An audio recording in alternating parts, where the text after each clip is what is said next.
Billy Wyatt is a man in his 30s who once showed great promise in baseball, but his life did not turn out as expected.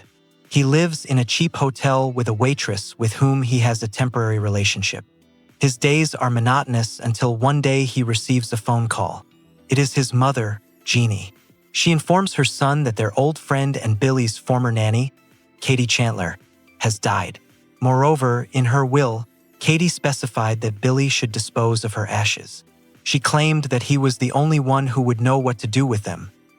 This news shocks Billy.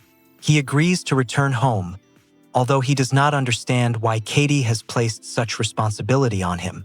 This event becomes the starting point for his memories of the past. In the 1960s, when Billy was a teenager, his family was friends with the Chandler family. Katie, being older, often looked after Billy. For him, she was not only a babysitter but also a mentor. She taught him, gave him advice about growing up, encouraged him, and helped him navigate his relationships with his peers. For Billy, she became a special person with whom he shared many memories. Katie gave him a pendant with a baseball symbol to remind him to follow his dream and play baseball. This gift left a deep impression on him. Later, Billy's life changed dramatically. His father, Sam, died in a car accident. This was a huge blow to the young man. The family was going through a difficult period, and Katie was there for them during those days. 2 months after the tragedy, she suggested spending a week at her family's summer house in a place called Sissamook. Katie, Billy, his mother Jeannie, and his friend Alan Appleby went there. In Sissamook, they relaxed, spent time by the water, and enjoyed the summer days.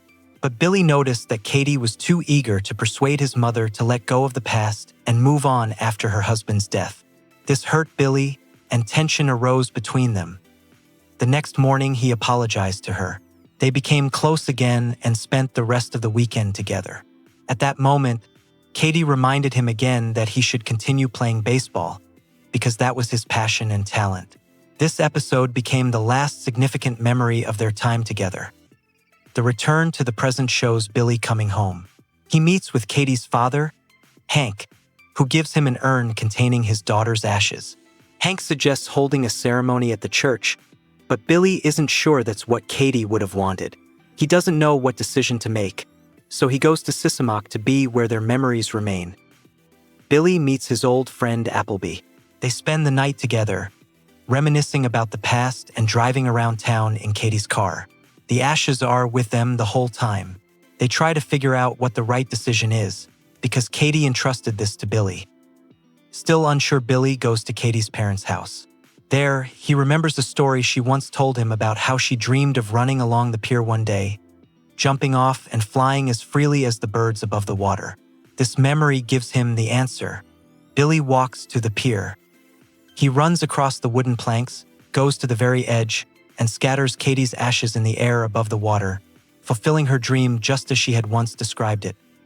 After that, Billy feels that he has finally fulfilled her last request and freed himself from the burden of choice.